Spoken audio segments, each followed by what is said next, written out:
jaz in Bog, in če se ta beseda dobro utelesi med nama, potem se med nama tudi nekaj zgodi. Približevanje in oddaljevanje, ne, to je pač narava človeških odnosov in meni se zdi, da je to lepota tega, da je to ravno prispodoba tega, da je ženska enakovredna, ne, popolnoma enako vredna kakor moški. In meni se zdi, da visoka pesem pogumno to izpostavi, ne.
Hvala.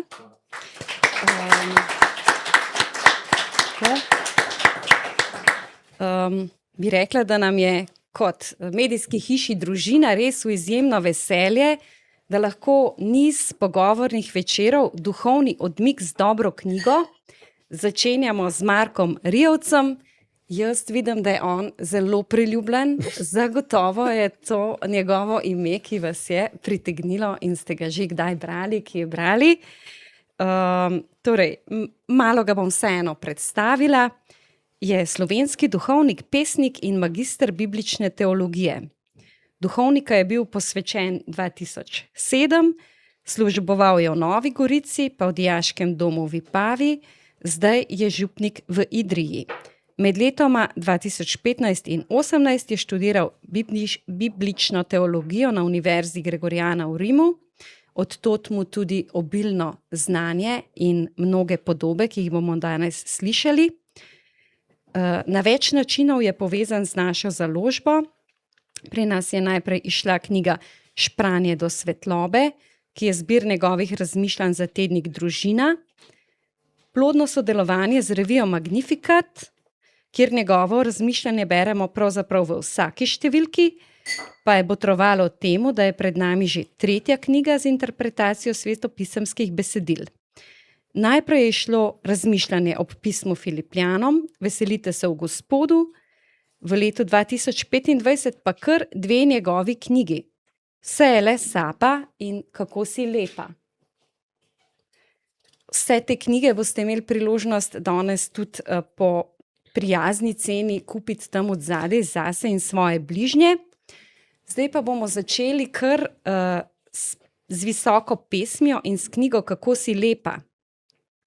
Če rečem tako posrednješolsko povedano, je kralj Salomon napisal visoko pesem, ko je bil mlad, pregovore, ko je odrasel, pridigarja pa, ko je ostarel. Kaj lahko pa bolj otipljivega rečemo o avtorstvu visoke pesmi? Je moški avtor ali ženska avtorica, morda se vprašamo ob nekaterih določenih verzih, kaj pa čas nastanka, pa morda še to, kako da je knjiga uvrščena v svetopisemski kanon, ker je res izrazito erotičen jezik in se ni zgodilo, recimo, da bi ostala zunaj kot mogoče neka poslanska knjiga. Ja, dober večer vsem. Sem vesel, da vas je toliko se nabralo na tem lepem čajnem večeru, kako bi temu rekli. V visoki pesmi pravzaprav veliko otipljivih stvari niti ne vemo in niti ne bomo vedeli. Ma tu je podobno, kakor zdaj v nedeljo sem gledal, je imel pater Miran, je imel en prispevek o sestavljanju novega misala. In je rekel tako, da v misalu noben ni podpisan, zaradi tega, ker je tu pravzaprav delo skupnosti in za skupnost. In meni se zdi, da je podobno tudi s Svetim pismom. Predvsem zaradi tega, ker si upam trditi, da Svetega pisma ni napisal samo en avtor, človeški avtor, ne. In tu mislim, da tudi vsake knjige, ki je v Svetem pismu, da ni napisal po en sam avtor. Ampak da je tu šlo skozi mnogo rok, mnogo branj in da je potem res nastala, kako bi rekel, ena knjiga skupnosti, ne. Dobro, preko nekaterih ljudi, ki so bili sposobni to zapisati, ampak na podlagi vere, ki jo je skupnost proizvedla, kako bi temu rekla, oziroma prejela. Tudi zaradi tega, ker se mi zdi, da tisto, kar Sveto pismo govori, tudi visoka pesem ni izjema pri tem, želi ustvariti v nas neko občestvo, ne. Če drugega ne, občestvo z Bogom, se pravi jaz in Bog, in če se ta beseda dobro utelesi med nama, potem se med nama tudi nekaj zgodi, ne. In ravno zaradi tega visoka pesem, kakor vse ostale svetopisemske knjige, je po moje knjiga skupnosti.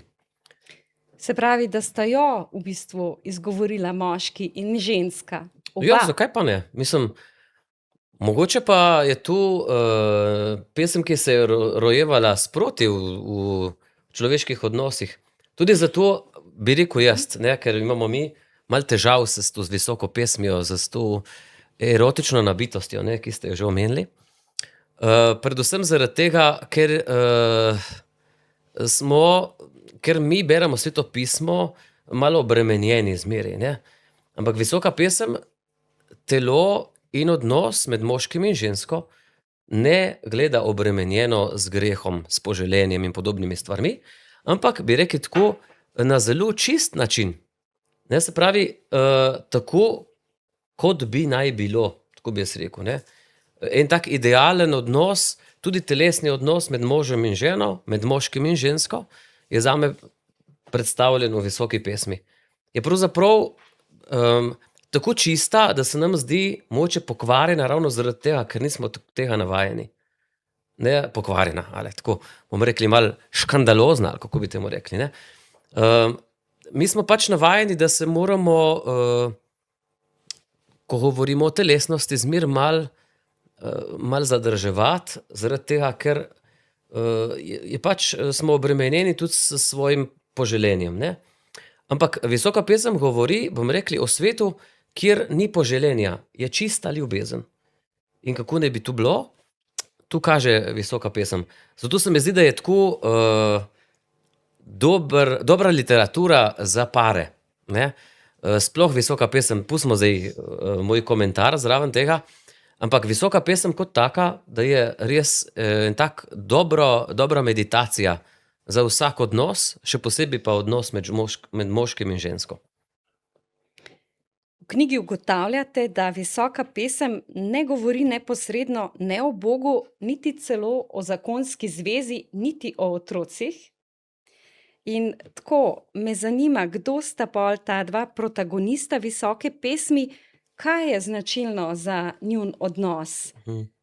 Zakaj je vse ostalo v drugem planu, v ozadju? Mi v Svetem pismu imamo ponavadi napisano tako, ne, piše zaročenec, dvopičje, pol piše, ne vem, njegovo besedilo, pol piše zaročenka, zbor mladenk in tako naprej. Ampak ti dodatki so samo dodatki. Tu ni svetopisemsko besedilo. Ko piše zaročenka, zaročenec in tisto, tu ni nič. Tu je samo naša interpretacija, kako mi vidimo tu besedilo. Tako da bi lahko komot obračali, ne, če bi, mislim, ali pa pogledali iz drugega vidika. Tu je samo naš pogled na to. Jaz sem nalašč nisem pisal zaročenec in zaročenka, da ni tu omejeno zgolj na neko predporočno obdobje. Jaz sem jih napisal kar on in ona. Ja, ker ni občutek, da sta v predporočnem obdobju. Občutek je, da se iščeta in da sta v nekem globokem, intimnem razmerju. V enem večnem odnosu. Ne? In tu je tisto, kar ne bi izpostavila, pa ne vem, pokazala kot nekaj lepega. Ne? Ta odnos, ki se vedno gradi in je zmeraj zelo dinamičen. Ne? Meni tu najbolj všeč, ko gledamo, oziroma ko govorimo o idealnih odnosih, kakor ne bi bil ta v visoki pesmi, mi zmeraj imamo pred sabo, ne vem, neko statiko, ne, neko stabilnost, nekaj nepremakljivega, nekaj nespremenljivega. Tega v Svetem pismu in tudi v visoki pesmi ni, ne, je zmeraj neko približevanje in oddaljevanje. Ne. Tu je pač narava človeških odnosov. Meni se zdi, da je tu lepota tega, da pol zaradi tega, ker je tudi ta odnos, ki naj bi bil idealen, tak zelo spremenljiv, lahko razumemo, da ni nič narobe s tem, če je naš odnos med mano in tabo ravno tak. Ne? To pomeni, da je normalen, to pomeni, da se nekaj v njem dogaja, da je živ, da se premika, da se nadgrajuje ravno s tem, ko išče rase v, ne vem, v dopolnjevanju, v nepopolnostih, v pogrešanju, ne vem, tudi kakšni oddaljitvi, kakšni težki situaciji. Sej, mogoče malo bolj naskrito ali tako malo bolj podtalno, se dogajajo v visoki pesmi tudi težke situacije. Ne? Mi jih ne preberemo tako, ker je vse tako zelo pesniško in tako zelo poetično in predstavljeno s takimi lepimi podobami, ampak tam so tudi težke situacije. Ne? Ko se recimo on in ona ločita, ne? In ga potem ta ona ga išče in ga ne more najti in se matra in ga nikjer ne, in polka ga dobi, se spet neki oddalita in se spet neki skrihata in tako naprej in potem spet iščeta pot nazaj. Ravno tu je ljubezen, ne? Neka dinamika, neko življenje, bogastvo tega, prekipevajoče bi rekel jaz celo. Ženska v visoki pesmi je drzna, Zelo. bi rekla. Veliko tvega, sama gre v vinograde, tam sreča stražarje, gre do mestnega obzidja, nevarnosti skuša vse, samo da bi našla svojega ljubega. Tako, ne? Meni se zdi, to je pa kar aktivna drža, današnje ženske, grejo nekam ven, pa mogoče v kakšen klub ali pa na spletno stran iskat svojega dragega, recimo kakšno to platformo za iskanje parov. Pač veliko drznosti ima tudi ta ženska, drzna je tudi v tem, kako užije ta sad ljubezni. V čem recimo pa odstopa od drugih svetopisemskih žensk? Ali pa mogoče? Ja, tu bi bilo verjetno vprašanje za kakšno žensko, ne? Tudi, mislim, da bi odgovorila malo tako, ne? Kako se vidite ženske v Svetem pismu. Ma jaz vidim tukaj, pravzaprav v Visoki pesmi je protagonistka je ženska, ne? Niti ni moški. Tu je mogoče še bolj šokantno ali vznemirljivo za tisti čas, ko je bila napisana. To je recimo tam nekje v 3. do 4. stoletju pred Kristusom, ne? In morate vedeti, da tu je bil le čas, ko je bil zmer znova moški v ospredju, tudi vire, ne? In da tukaj stopi ženska v ospredje, to pomeni, da je tu pravzaprav prizoritev tega, kar pravi že prva Mojzesova knjiga na začetku, ne? Da sta moški in ženska ustvarjena kot enakovredna, ne? Namreč, ko je Bog ustvari, pravi, da je ustvaril kot moža in ženo. Ne kot moža in potem ženo, ampak kot moža in ženo. In še ta druga ima dve podobi, kako se ustvarja človek, ne. Ta drugi podobi pač ustvari iz rebra, ne. Ma tu vsi smo že dostikrat prebrali, se že milijonkrat slišali, da je tu ravno prispodoba tega, da je ženska enakovredna, ne. Popolnoma enakovredna kakor moški. In meni se zdi, da Visoka pesem pogumno to izpostavi, ne. Zato, ker je v odnosu pač potrebno, da delata dva, ne more samo eden, ne. In če oba delata, to pomeni, da ima tudi ženska neko zelo aktivno vlogo, ki je mogoče, kje drugje v Svetem pismu ni tako izpostavljena. Ne? Če smo že sodobni, sodobni, ali če gremo 300 let naprej, ne, z Jezusom res zelo podobne stvari, ne. Tudi Jezus ima ženske za zelo, zelo enakovredne članice tako njegovega občestva, kakor družbe. Ne nazadnje Marija kot ena taka ženska, ne, je pravzaprav ima ful pomembno vlogo, ne, glede Jezusovega življenja in nastanka prve skupnosti. Tako da, meni se zdi tu normalno, ne. Mogoče zdaj se nam zdi še malo bolj normalno, kakor se zdelo takrat, ampak zame tu ravno Visoka pesem, torej postavitev ene enakovrednosti, ki jo moramo čutiti v vsakem odnosu, ne. To sem si želela danes slišati, tako, zdaj lahko pa grem. Mogoče tako, ta svetopisemska knjiga tudi izstopa po tem, kako zelo v ospredju je telo. Žensko telo, moško telo, koliko je telo opevano, lepota in čutnost, to res pride tako do izraza, sploh z vsemi temi pridevki, podredji in mislim, res je lepo. Nekako je izven nekih klasičnih moralnih okvirjev, kar sva že rekla. Kakšen pogled na spolnost nam odkriva Visoka pesem? Kaj je ta prostor za Boga, ta plamen? Se bom navezal kar na Dostojevskega, ki je že zdavnaj rekel, da bo lepota rešila svet, ne. In če je kaj, Visoka pesem je ena samo občudovanje, ne. Kakor smo rekli najprej odnosa, ma tudi telesa. Jaz dostikrat se spopadam, bom rekel, z našim zlomljenim pogledom na telo, ko se pogovarjam z mojimi birmanci in z mladinci in tako naprej, ne. Zakaj? Zato, ker smo telo naredili za orodje v tem našem času, ne, ali pa za en tržni produkt, ne vem, kako bi temu rekli, ne. To zdaj, kar vidimo, vse, kar se dogaja s telesom v današnjem času, je v bistvu, mi imamo dostikrat občutek, da gre za neko občudovanje telesa, ne. Zdaj povsod, ne vem, odpreš res internet in teh teles, predvsem ženskih, je obilo, ne. V vseh pozicijah, na vse možne načine se to telo prezentira in mogoče imamo mi občutek, da zaradi tega telo občudujemo, ma ni res. S tem telo prodajamo. Kakšna je razlika? Ko mi telo občudujemo, mu pustimo, da je takšno, kakršno je in iščemo njegovo lepoto. kadar pa se telo naredi za ustrezajoče nekemu lepotnemu standardu oziroma ne vem, temu, kar mi želimo videti, je pa tu prodaja telesa. Ne? In občudovanje telesa je zame visoka pesem. Mi nič ne vemo, kakšna je ta ženska, ki je tukaj opevana, izgledala. Tudi bi lahko si, ne vem, pričarali tako ali pa drugače, popolnoma vsak po svojih očeh.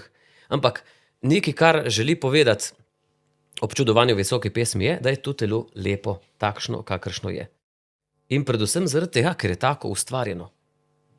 In je ravno zaradi tega zelo neobremenjeno s tem. Mi nič ne vemo, kakšna je ta ženska, ali je suha, ali je debela, ali je majhna, ali je velika, ali ima, ne vem, zadosti lepe prsi in zadosti dobro rit, ampak se v bistvu visoka pesem ukvarja z njeno lepoto, ne z njeno ustreznostjo. Ne? In tu je tisti korak, ki bi mogoče nam ga visoka pesem pomagala narediti. Ne? Ker verjamem in vidim, ne, da je mnogo težav zaradi našega telesa, ravno zaradi tega, ker ne opazimo lepote, ampak iščemo njihovo pomanjkljivost. In dobro, če smo že prav pri mladih, največ problemov imajo s tem ravno mladi, ne? Zato, ker smo jih naučili, da morajo ustrezati tu, da bojo nekomu všeč, ne? Misleč, da je ta všečnost da so tu prva vrata ljubezni, ne? Ampak ne gre za to. Občudovanje so prva vrata ljubezni, ne? Tam se začne. Ko nekoga vidim lepega. Se pravi, da nas uči ta visoka pesem, da si lahko rečem, kako sem lepa, ne? Ja. Oziroma vsaka od nas je tukaj lahko tista črna sem, a lepa. Ne? Tako. To smo zdaj slišali. Ja. Kako si lepa, ni slučajno tak naslov. Ne? To je tudi citat drugače iz visoke pesmi, ne? Ko ta moški ali kdorkoli že je, reče, ko občuduje, ne? Dve taki dolgi občudovalni poglavji sta. Ne? To je 4. in 6. poglavje. In v tistih dveh poglavjih naniza ogromno podob, ki jih primerja svoji dragi. Meni je najbolj všeč, veste, od vsega skupaj tu. Ko govori, recimo, da je njegova draga, da je kakor Ciprov grozd, ali pa da je kakor, ne vem, da so njeni lasje kakor čreda kos, ki se spušča z Gileadske gore. Da je, ne vem, da je njen vrat kakor stolp, ne, obdan s ščiti in tako naprej. Mi zmeraj vznemirja ta kakor beseda. Zato, ker sem si mislil, kakor pač je nekaj, ena beseda, s čimer mi pokažemo, da je nekaj primerjamo. Meni se zdi še bolj, veste, da je ta kakor nekaj, kakor rečete, veste, kakor zdaj, ki jaz tukaj, ki ne najdeš prave besede. Da so njeni lasje. Kakor da bi rekel, kakor čreda kos, ni tako, še bolj lepi so, kakor čreda kos, ampak ne najdem boljše primerjave, kakor tu primerjavo. In tu je prava vrednost teh metafor, podob, ki jih je v visoki pesmi ogromno. Ne to, da bi zdaj rekli, da bi jo zdaj popolnoma izrisali se zdaj tisto žensko, pa tudi moške, tudi moški ima tam lepo naštet, kakšen je. Ni fora, da bi se mi zdaj naslikali v glavi, kakšna je zdaj ta ženska, ampak predvsem, da bi razumeli njeno izrednost. Ne? Vse te stvari, ki so tam opisane, so za tega nomadskega človeka podobe razkošja, lepote.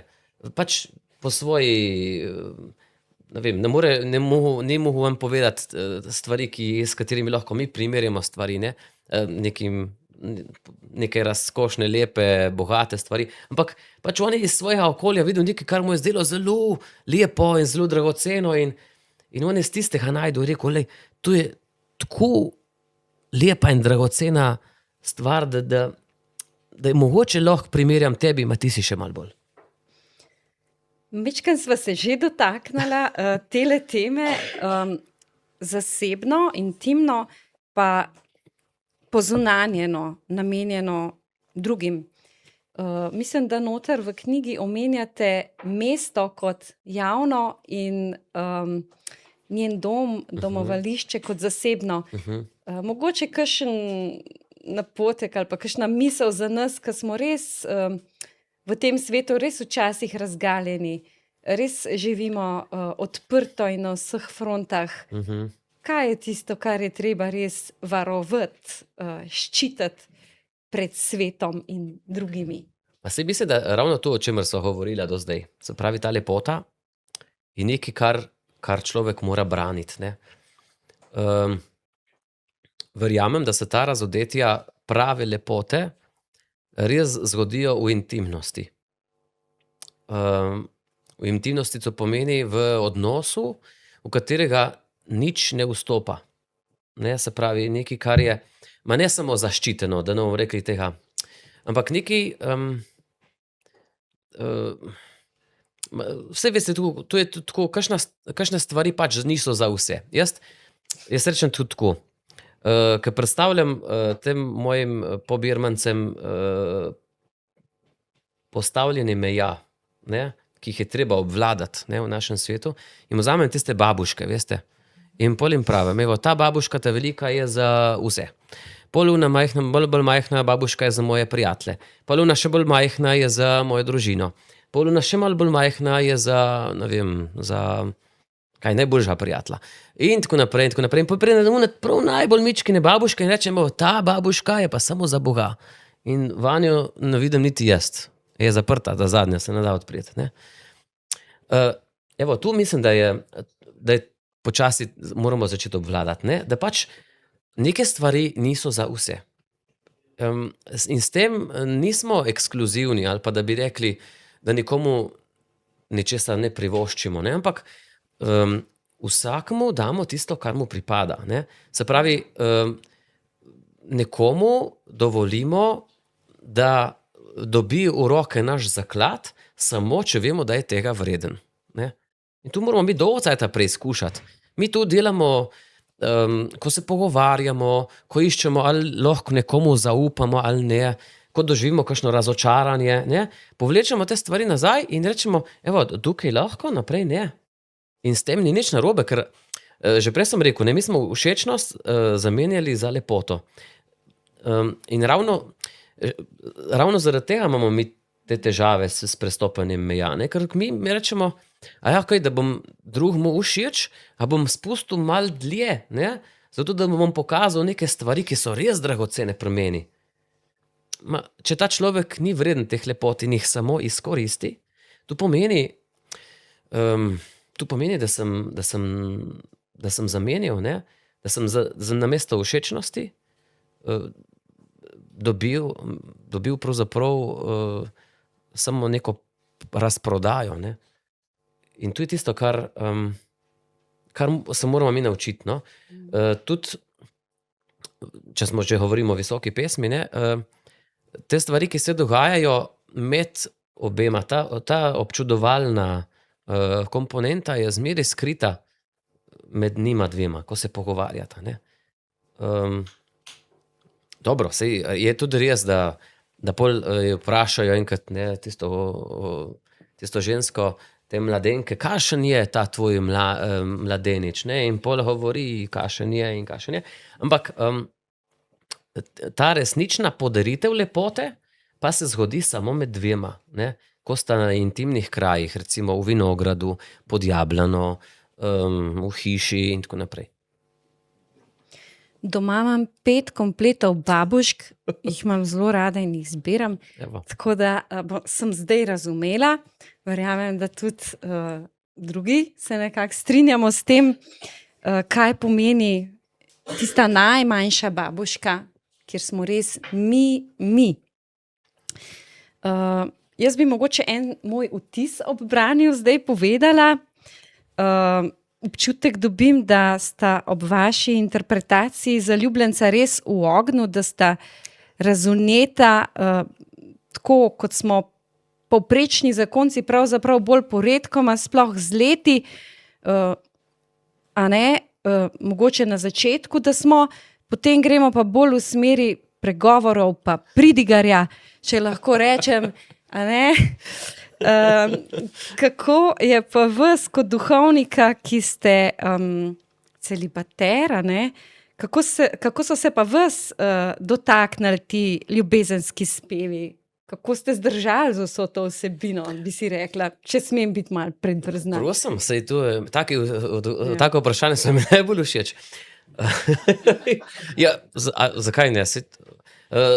Namreč tudi eno od mojih, ne vem, bom rekel, poslanstev je, da malo razbijam tabuje o duhovnikih, stereotipe, bi rekel lahko tudi. En od stereotipov je, da smo duhovniki nespolna bitja. Se boste smejali, ampak dejansko. Se spomnim, ker smo šli enkrat vsako toliko smo šli malo na župnije, ne, na take pastoralne vikende. No, enkrat je prišel moj cimer nazaj in je rekel, poslušaj, kaj sem slišal. Je rekla ena gospa, ki smo šli na kosilo, da ona ne verjame, da duhovniki gremo na stranišče. Ja, res? In predstavljate si, kaj šele je mislila o papežu, če je že o duhovniku, ne? Mislim, malo za hec, malo za res, ampak meni kot duhovniku, zdaj bo čudno slišati, ni prepovedano občudovati. Ne? V bistvu bom rekel celo, je zaželeno, da vidim stvari lepe. Namreč kar ena od stvari, s katerimi bomo rekli, smo povezali duhovniško službo, je to, da se o telesu ne govori. Ne? In s tem smo si naredili zelo slabo uslugo, ne? Zato ker so se vse stvari, kar se tiče telesa, smo skrili na neko, ne vem, nekaj naskrito, ne? Nekam proč, kjer noben nič ne vidi. Ne? In ravno zaradi tega se je tudi v katolištvu, bom rekel, o telesu dolgo časa govorilo zelo grdo. Ne? Da je tu pač ena stvar, ki je, ne vem, orodje greha. Ne? Nikoli ne stvar občudovanja. Jaz sem ful hvaležen za Janeza Pavla II., recimo, ne? Ki je končno povlekel teologijo telesa ven iz Svetega pisma. Ne? In predstavil telo kot nekaj lepega. In spolnost kot nekaj lepega, kot nekaj očarljivega celo, nekaj kot vrhunski izraz ljubezni. Do njega se tu ni govorilo, je bilo tabu, je bilo skrito, je bilo kakor ena prepovedana tema. Ne? In mislim, da smo se s tem zakuhali, bom rekli, spolno revolucijo v 60-ih. Ne? Ravno zaradi tega, ker je bilo tudi tako umaknjeno oziroma prepovedano, še hujše, ne? Stigmatizirano kakor nekaj slabega. Ne?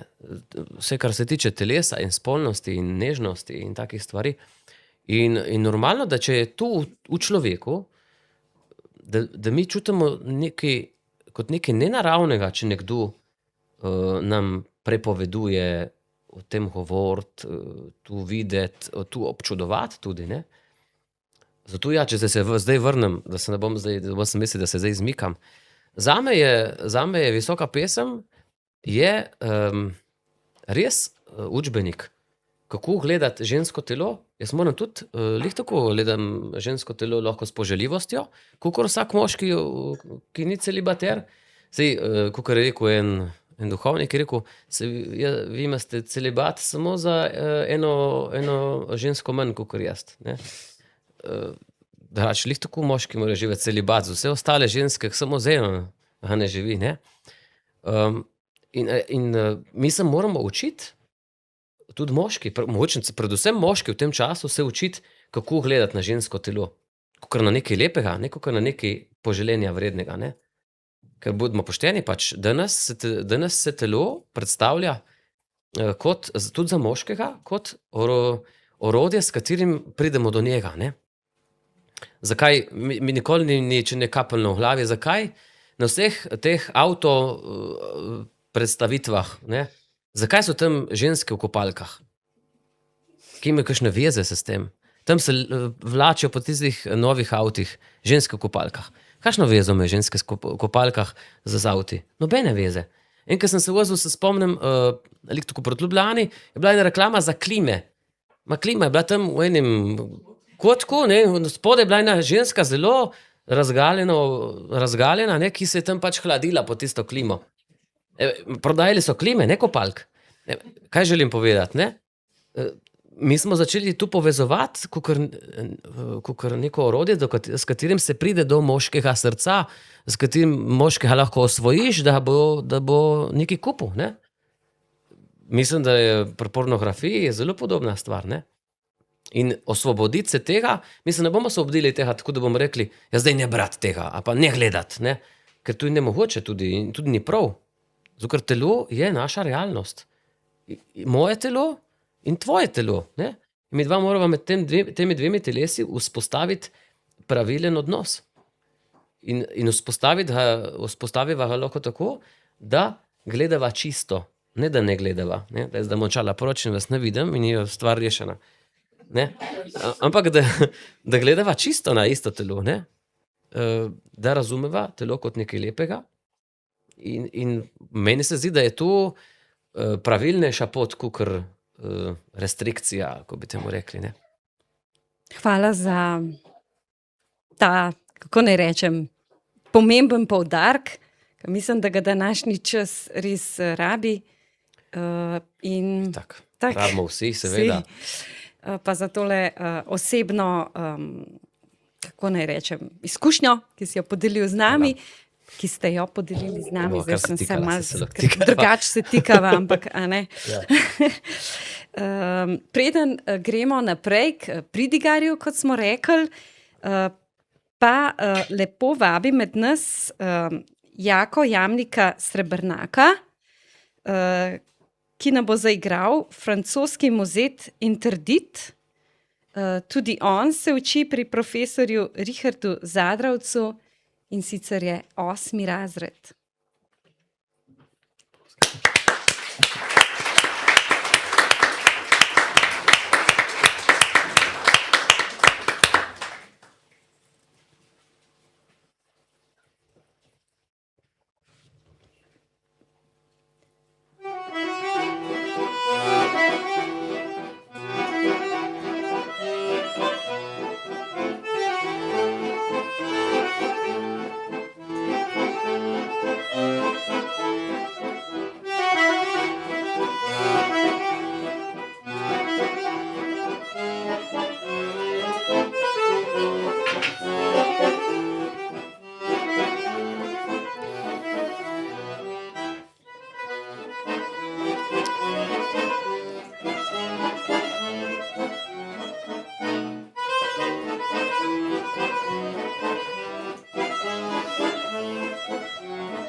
Hvala, Jaka.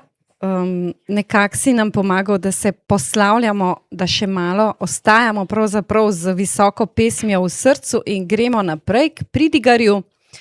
V knjižici Vse je le sapa. Škof Bizjak je v uvodni besedi zapisal, da je osišče Pridigarja njegovo središče, iskanje ravnotežja. Kaj bi lahko rekli kot en tak ABC? Kdo je avtor te knjige? Recimo, kdo je ta oseba in v katero obdobje ga uvrščamo?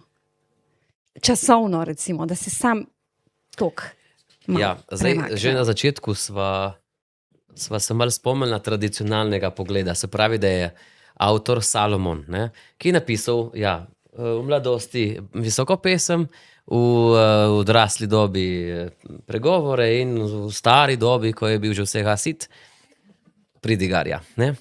Ampak to je zelo tradicionalen pogled. Ne. Tudi zaradi tega, ker moramo vedeti, da je pač kralj Salomon je tako, je ena taka referenca modrosti za Izraelce. Ne. In ravno zaradi tega so pač rekli, to je tako dobro, tako modro, kakor če bi Salomon napisal. In mogoče, jaz rečem tako, mogoče so kakšni koščki tudi Salomonovi. Ne. Ne bomo vedeli nikoli, točno kdaj so to nastali, kdaj je bila dokončno sestavljena in napisana, pa ne bi bilo to ravno tako, kakor visoka pesem tam enkrat v 3. 4. stoletju pred Kristusom. Bo se rekel, ja, kako so tu vije, ne? Saj ni nobenega datuma napisanega tam, ni nikjer nobenega datuma, ampak veste, po besedah, ki se pojavljajo, ne, se da povedati, da kdaj kakšna knjiga nastane. Ne? Recimo, tudi, ko bojo recimo, če bi jo gledali kakšenkrat Naš čas, ne, bojo videli, če bo kakšne take bolj angleške besede, ne, vmes, bojo gotovo rekli, to je takrat, ko je bila angleščina, ne, ful popularna. No, to je tako zelo podobno, ne, No, okej. recimo. V redu. Zdi se, da so pri Pridigarju kontrasti izredno močni, kot bi to, s čimer se strinja v isti sapi v naslednjem hipu tudi že zanikal. Naprimer, kar je bilo, bo spet, kar se je zgodilo, se bo spet zgodilo, nič ni novega pod soncem.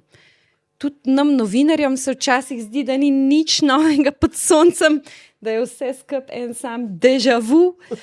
In mogoče bi na prvi uč rekel, da je nihilist, da je vsega naveličan, siromaštvo ali bogastvo, vse je isto, vse je sapa.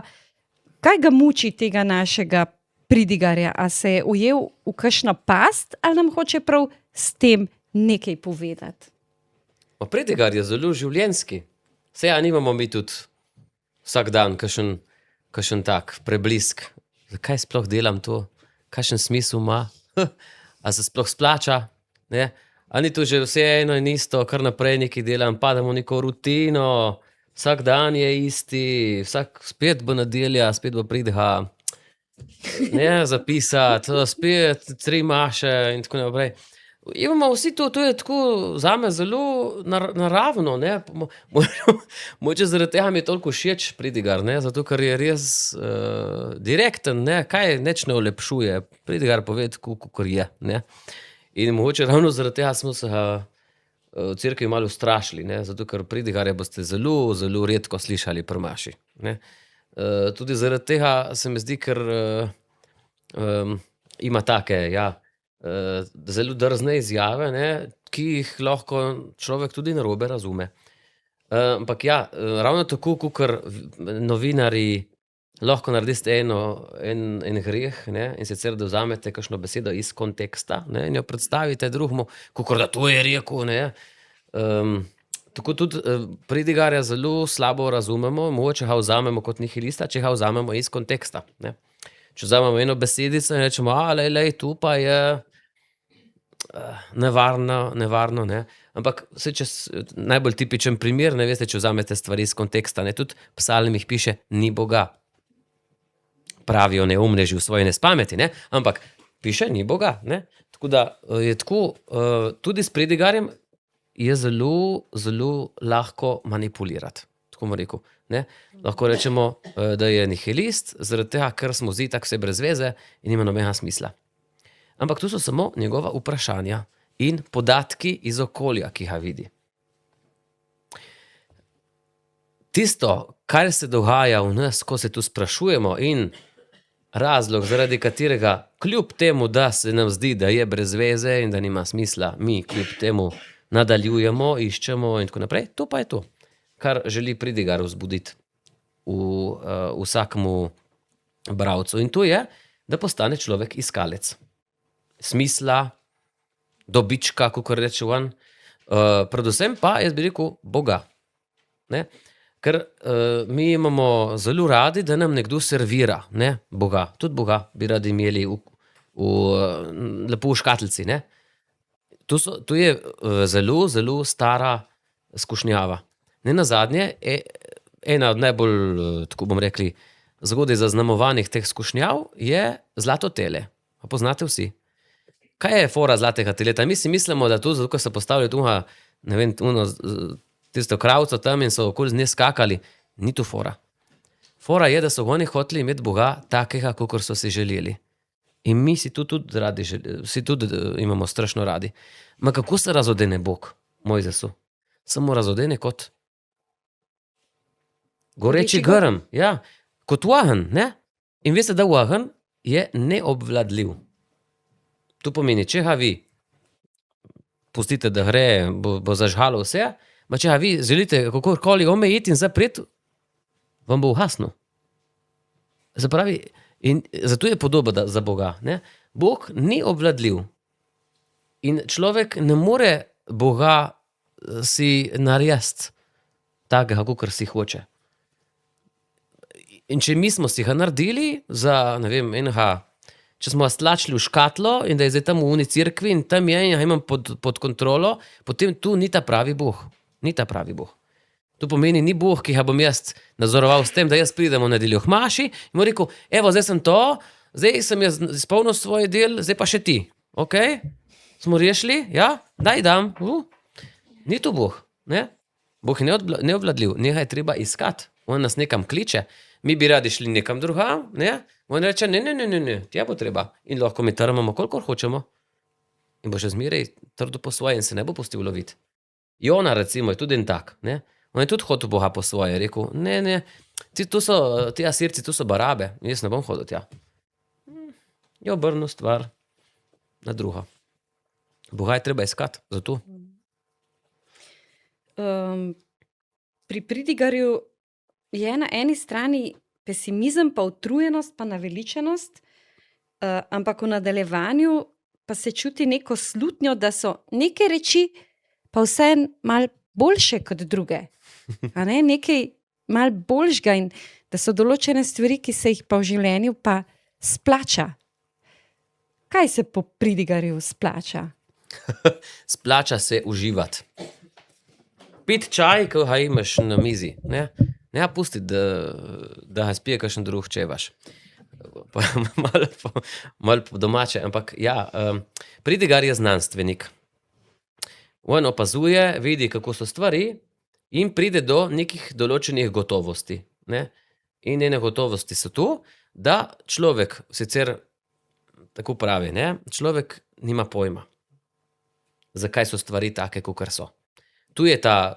Zato je ta utrujenost, zato je ta pesimizem in ne vem kaj še vse. Ne? Mi pač nimamo pojma, zato ker si mislimo, da je nekaj prav, ne? To seveda ponavadi tako, kakor bi si mi želeli, da je prav, ampak ne rata zmeri tako, ne? In gre malo drugače in pa smo vsi nesrečni, zato ker se nam zdi, da naše življenje je neč vredno, da ne gre v pravo smer in tako naprej, ampak Pridigar želi povedati, zdaj, ali vojna, ali mir, ali ljubezen, ali sovraštvo, ali kaj ti veš, kaj je prav? Nimaš pojma, ne? Nekje, tebi se zdi nekaj prav, pa za Boga je moče prav nekaj drugega v tistem momentu. Ne? Torej, Pridigar želi povedati, da človek nima pojma, ne? Glede tega, zakaj je življenje tako, kakršno je. In tu človeku pač ni dano. Nimamo pojma, zato ker pač nismo bogovi, ne? Ma nekaj pa mu je dano, ne? In tako pravi, in kot vmes, ne, pravi, kar doskrat tako reče, no.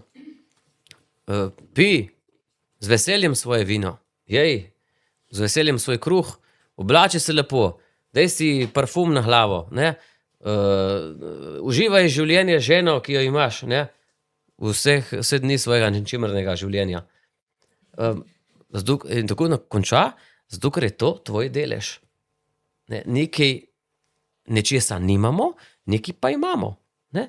In tu želi povedati, neke stvari so ti dane, tiste vzemi in tiste izkoristi.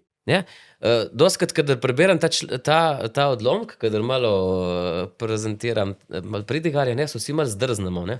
Kako zdaj pi vino, kar z uživanjem nekaj, ne? Ker smo tako nenavajeni tega slišati, ne? Da je nam dovoljeno nekaj uživati. Ne?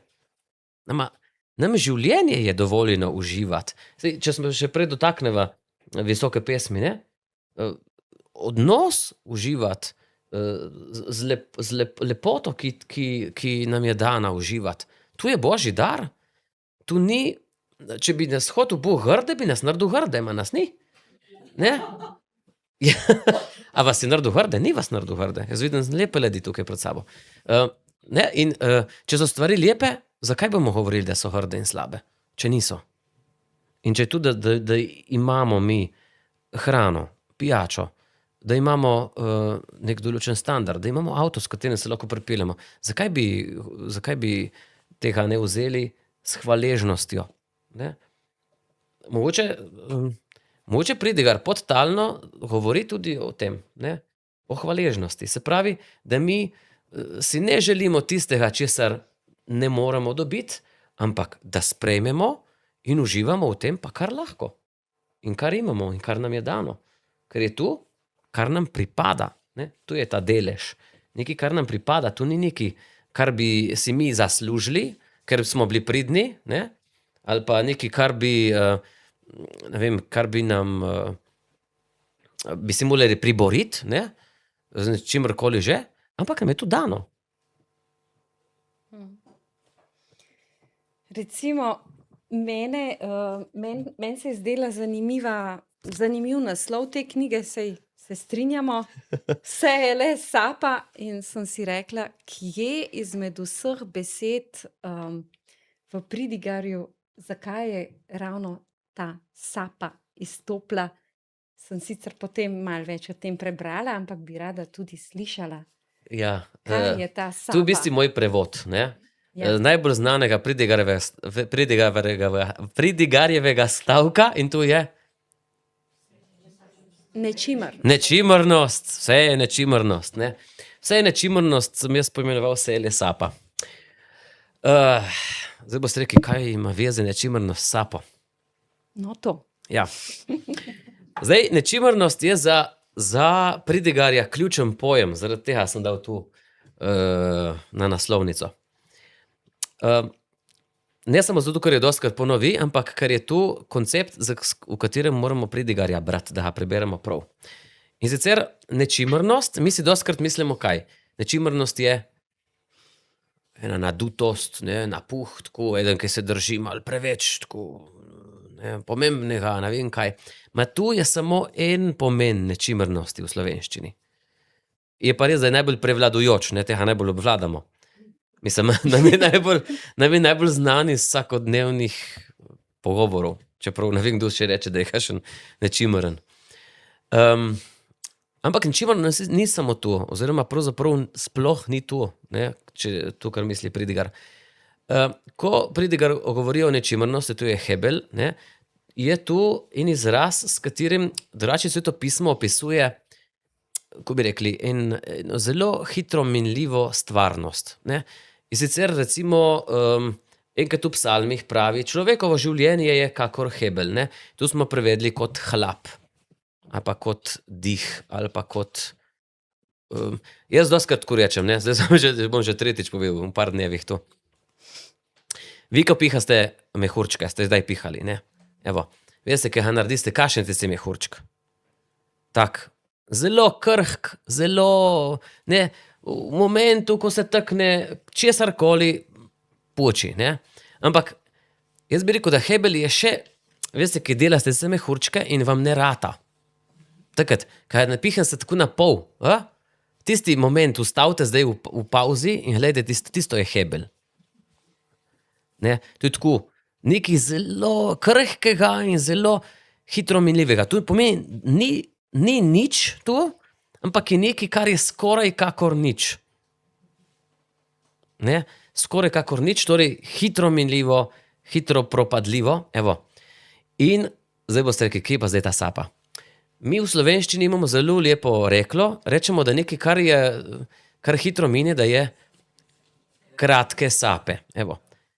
Nekaj, kar je kratke sape, rečemo, da je tu, ali pa kratkega diha, ne, ampak, kratka sapa, tako se rekel, evo, sapa bi imela mogoče en tak dober prevod, ne. Čeprav moramo vedeti, vsi prevodi so samo prevodi, niso najbolj natančni, ravno zato vam zdaj govorim že 5 minut o tej nečimrnosti, ne, ker tu pač izraz, ki se iz hebrejščine težko prevede, ne. Moramo zmeraj iskati neki približek, ne. In neki približek naj bi bila ta sapa. In vse je le sapa, ne, želi povedati, pridigar s tem, da torej je naše življenje, obstaja, ampak je hitro minljivo. In mogoče se nam zdi ravno zaradi tega, in je nevarnost tega, ker se nam zdi ponavljajoče, nesmiselno, je nevarnost tega, da ga vzamemo na napačen način, ne. Tudi zato sem prej rekel, zakaj ta uživati kruh, vino, parfume in tako naprej. Je pomembno zaradi tega, da mi svoje življenje izkoristimo na pravi način. Ne? Če nam je nekaj dano, in poleg kruha, vina in vse ostalo, so nam dane tudi neke sposobnosti, so nam dane tudi neki odnosi, so nam dane tudi neki časi, so nam dane neke situacije in s temi situacijami moramo mi nekaj narediti. Ker pridigar velikokrat omenja tudi smrt. Ne slučajno, ne. Zaradi tega, ker vemo, da smrt je naša realnost in je smrt naša omejenost.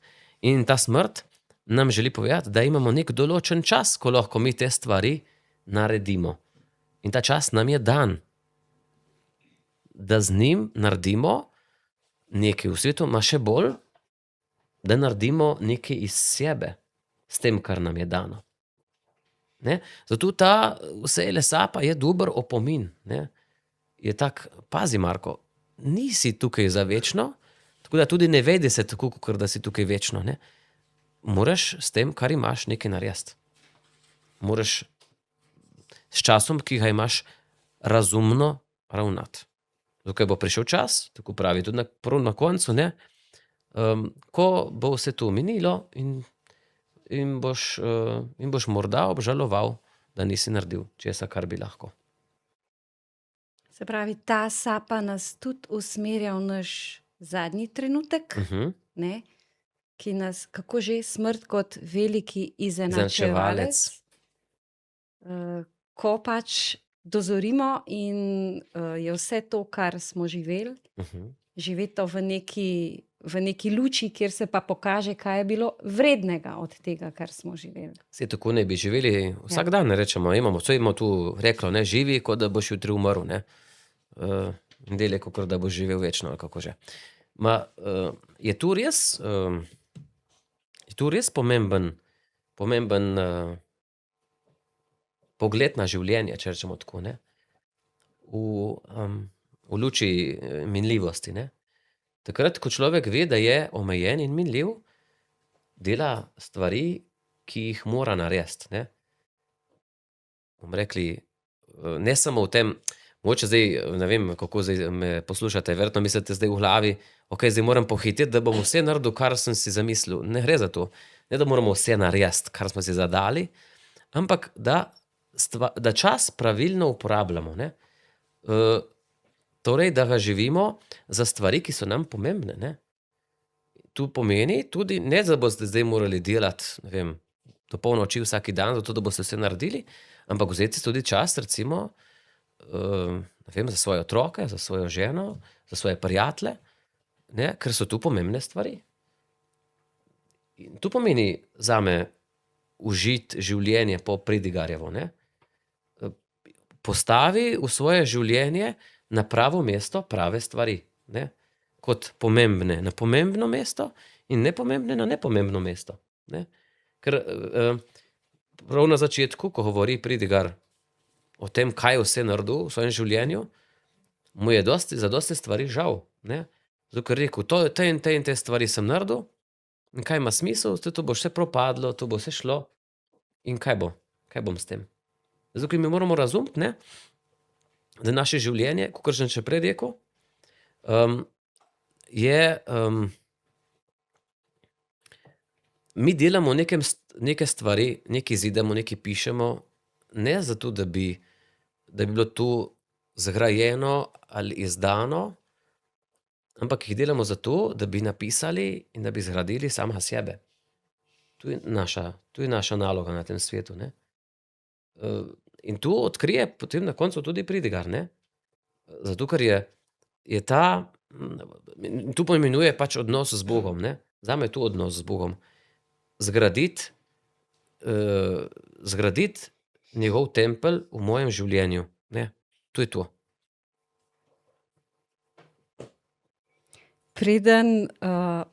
Preden damo vprašanja vam, vabim Jako in Matevža, da nam zaigrata Dixieland. Mislim, da prihajata.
Hvala lepa obema, pa tudi mentorju, Richardu Zadravcu. Dobrodošli še kdaj z nami.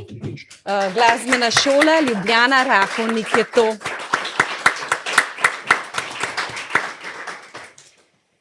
Zdaj bi pa dali besedo vam, pa vašim vprašanjem. Zagotovo je kaj, kar razmišljate, kar se vam je porodilo, ali pa kakšen komentar, pripomba.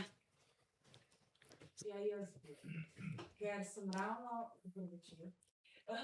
ravno zato prišla, ker ko sem brala Družino, Pred nekaj leti sem jo začela brati in prva stvar, ki sem šla poiskati dve kolumna od našega duhovnika, ker to ne, je bilo pa zame, da sem vsak teden čakala prav na to.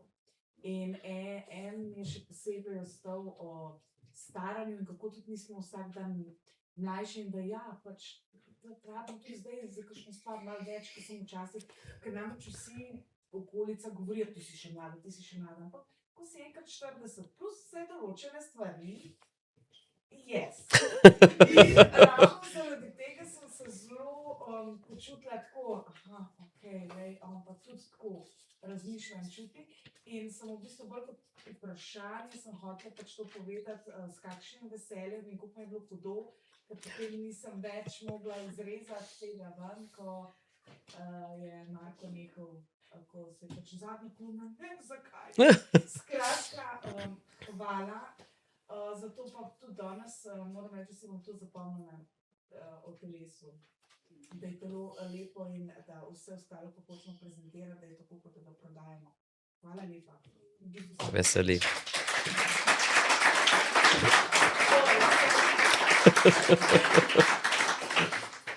No, Marko se ni poslovil, v našem Magnifikatu ga beremo vsak mesec, da naredimo malo EPP-ja. Bom zdaj Ja. Kar še kakšno vprašanje.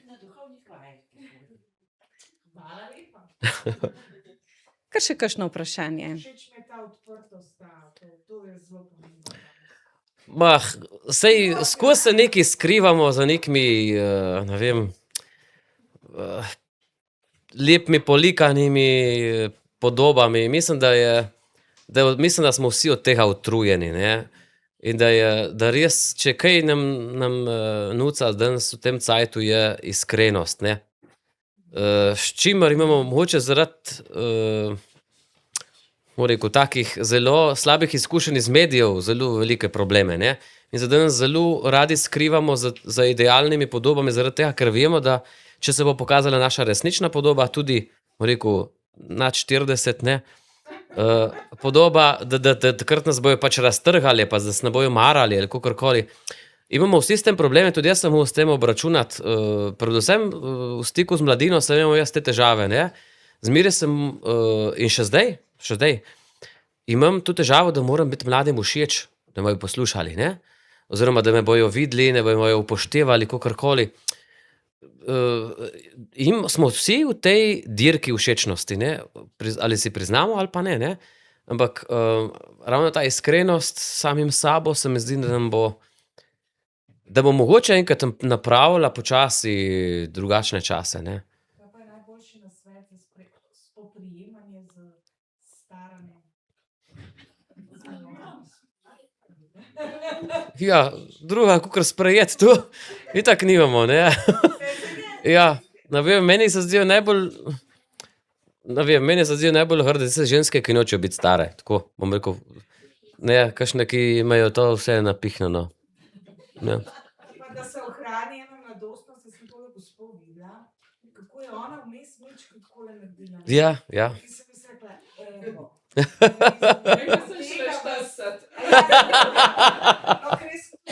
Skratka, da ne smete ugasniti v nas, a smo 20, 30, 40, to da, še.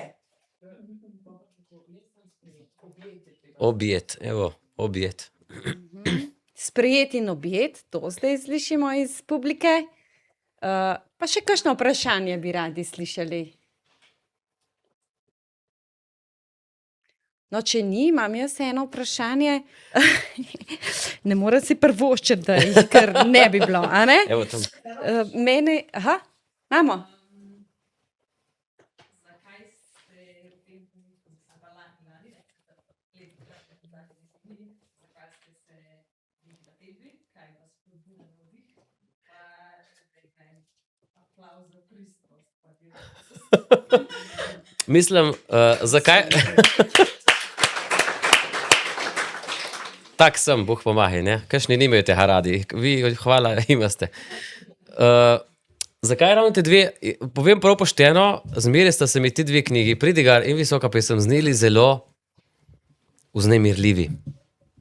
Tudi mogoče zaradi tega, ker sta budimo pošteni, malo kontroverzni. Ne?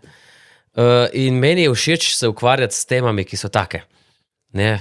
Živahne, pač kakšne dolgočasne mene toliko vlečejo. Ne? Jaz imam rad, da so, vem, tako, da te malo strese, ne? Da se moraš malo spraviti iz svoje cone udobja. Tako sem tudi po naravi, rad hodim v hribe, ne? In tam malo odkrivam tu hojo po robu, ne? Ki mi sicer zmeri znova v preizkušnjo, ma zmeri znova tudi v užitek. Ne? In tu je tudi eden od razlogov, zakaj sem se lotil ravno teh dveh knjig. Pa tudi zaradi tega, ker mislim, da imata tudi zelo veliko povedati v našem času, mogoče še malo več kot ostale knjige, ne? Ki so bile tako, bom rekel, že dosti krat obdelane, pa tako predstavljene, pa ne, so dosti o njih govorilo. O teh dveh se zelo malo govori, čeprav, ne, zanimivo imamo, ki v prvem letniku se bere, mislim, da pri domačem branju, ne, visoka pesem. In tu v vseh srednjih šolah, ne. Mi smo jo dobili, se spomnim, ko sem v prvem letniku sem bral tisto, sem je kar eno obzorje odprlo, ne. In takrat se mi je vtisnila v spomin, kakor ena taka. Zmeri itak prvič, ko jo bereš, zmeri rečeš, tu je Sveto pismo. In kar so itak rekli tudi, vem, da sem emparim dal tudi brati tako, ki niso bili v srednji šoli, mislim, na teh gimnazijskih programih.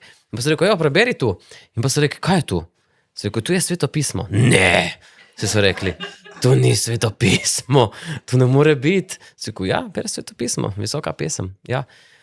In je dobro, da vidim, da je dobro tudi sprejeta. No?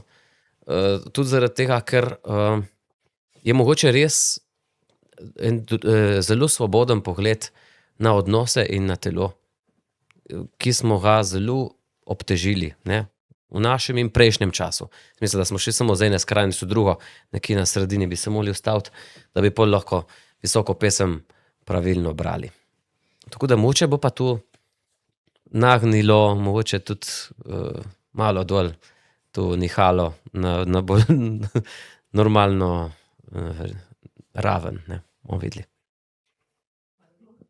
Sestra Snežna? Jaz bi pa tudi dodala, da rabini so pa od vsega začetka visoko pesem razlagali kot podobo odnosa med Bogom in najprej Izraelom, pol pa v krščanski dobi pa med pač Kristusom in cerkvijo pa posamezno dušo.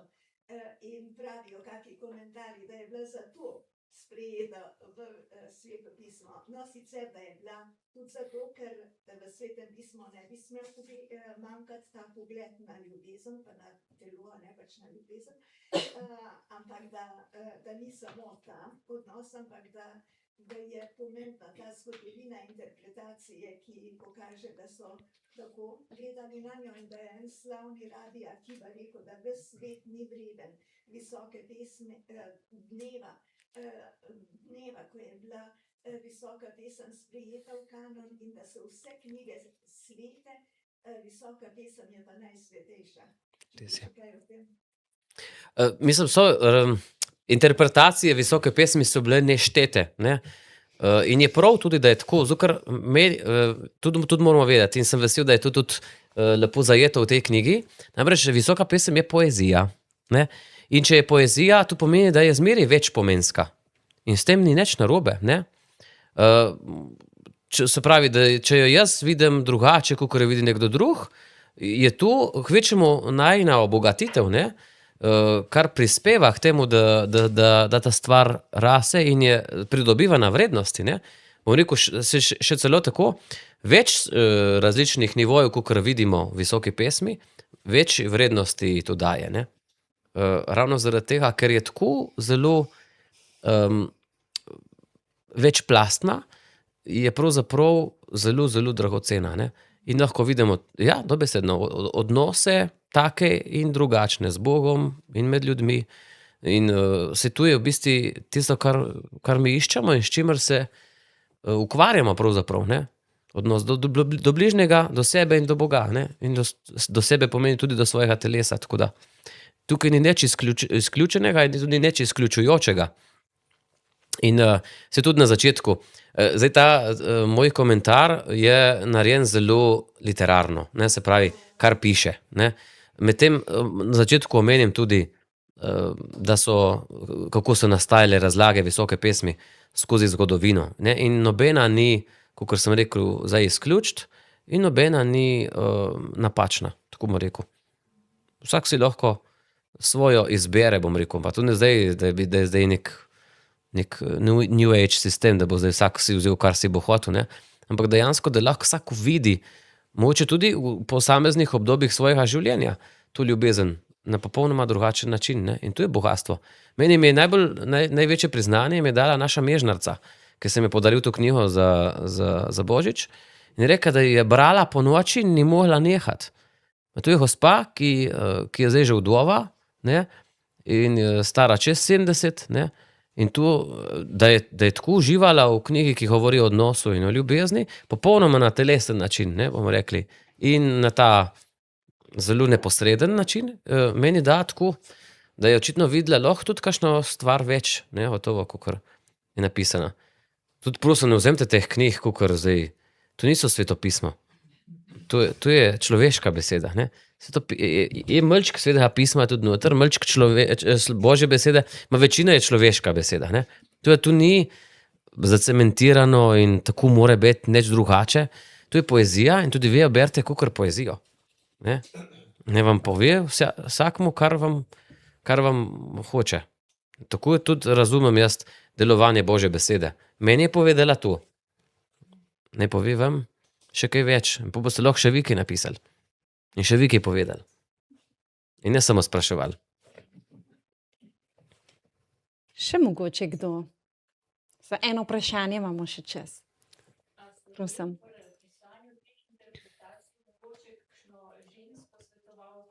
Ne.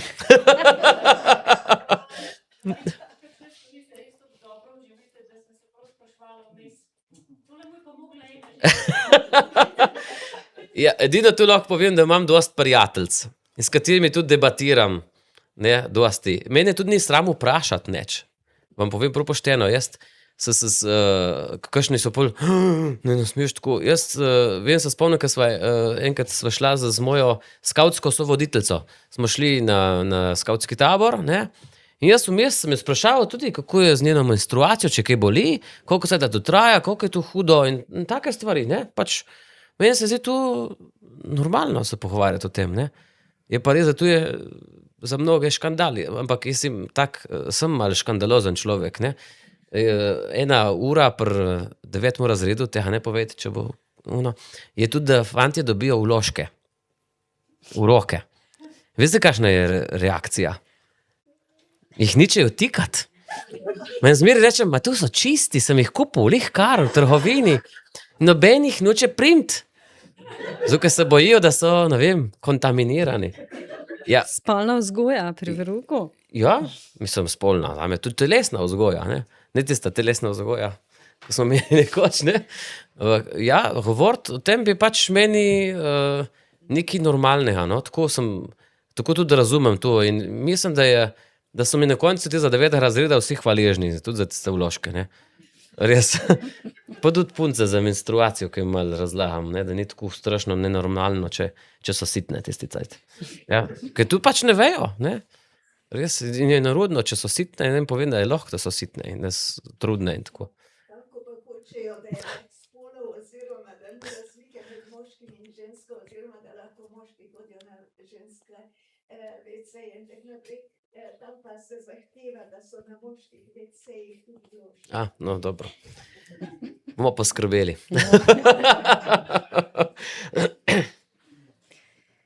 Takole 1,5 ure se družimo. Vse, česar niste slišali, vas čaka tamle zadaj, pri Bernardi, ki ima danes po prav posebni in prijazni ceni na voljo knjige. Knjiga je lepa zase in za podariti. Imate pa tudi ta privilegij, da imamo danes tukaj avtorja, ki vam bo knjigo podpisal, verjamem, da rad. Pa preden mu damo en aplavz, ki si ga zagotovo zasluži, bi sam še povedala, da bo naš naslednji večer tukaj 25. februarja in da bo z nami gospa Milada Kalezič svojo knjigo. Že zdaj toplo vabljeni. Aha. In zadaj so tudi revije, založbe Družina, Magnificat, Beseda med nami in Božje okolje, ki so nekako tudi, kako bi se reklo, medijske sponzorice dogodka. Pa še tako, da naš darilo in vsak lahko odide domov z lepo knjigo. Zdaj pa en aplavz za Markota. Hvala lepa. Ja, jaz sem vprašala, kaj Čeprav? sem že imela. Evo. Čeprav?